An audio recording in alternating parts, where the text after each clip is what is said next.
Hello, everyone. This is Christina Werner. I Instagram at Star of May because I was born in May and I love stars. Welcome if you are coming from Instagram. And if you are a regular watcher here at YouTube, I'm going to walk you through this envelope using the new Pigment Deco Brush markers from Caron.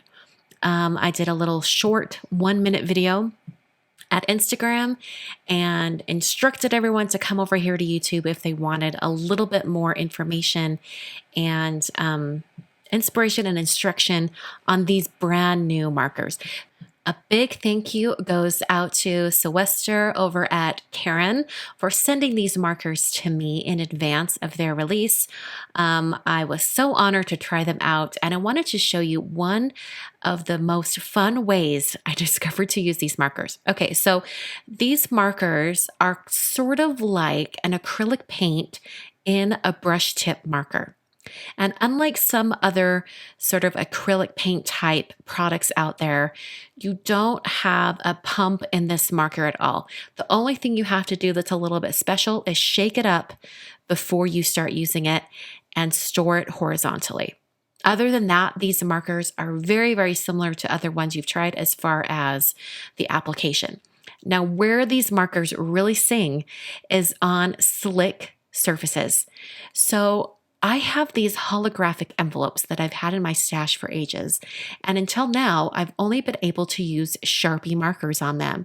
I do have some Sharpies that have a brush tip, but I've never been able to get kind of like a matte texture so that it's a little bit easier to read. And I've also never had such a large selection of colors to choose from. So when I saw that these markers did well on slick surfaces, I thought, my holographic envelopes. This is perfect. So I broke out a holographic envelope. I messaged Sylvester and asked him, hey, what's the business address for Caron? And he gave it to me. So this is actually the business address for Caron Markers. Fantastic company. They're so innovative. And I'm using their address today for this envelope. I love the tip on these markers. And if you are familiar with the original Caron Brush Marker Pros, you are very versed in this brush tip. It's very similar, although I do find it might be a little bit more stiff, which is great because as you can see on those really thin little pinstripes I did on Caron, you can get very, very fine detailed lines with these markers. They're great for any thicks and thins you might want to do, as demonstrated with the street address here. And also, these are great for layering. I did the darker red on top of that pink, and it layers beautifully. I also am going to use this white on top of this kind of orangey red banner, and it works beautifully there as well. I'm going to write the city and the postal code on this banner with the white marker. Now, I do want to say that I did notice that all of the markers behaved very similarly to each other, except the white one.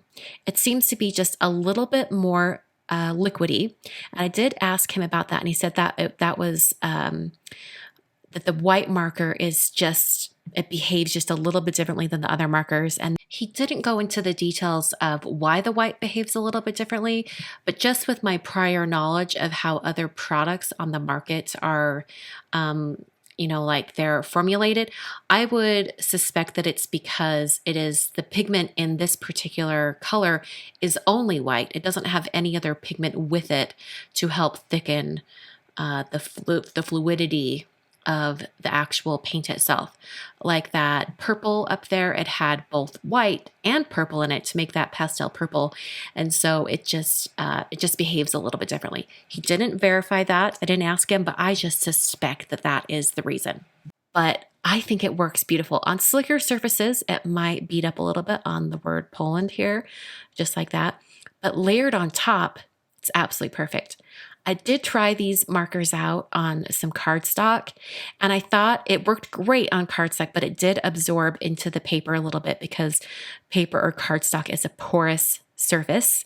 But for slick, non-porous surfaces like mugs or glass or mirror or glossy cardstock, things like that, these markers are fantastic. Did want to mention that this envelope, I didn't mail it just like this. I actually put it into a clear sleeve, and then I put some labels and the postage stamps on the outside of that clear sleeve. That'll just help protect my mail art as it goes through the mail, and it also ensures that it will be delivered, because sometimes those postal machines don't read things on holographic envelopes very well. So this is just a way to make sure that it does arrive. Thanks so much for watching today's video. I hope you learned something and are inspired to try something new. These markers are hitting stores as we speak. If I've got links to them online, I will definitely post them down below in the video description or in the links at my blog. Thanks so much for tuning in today, and I will see you guys in another video.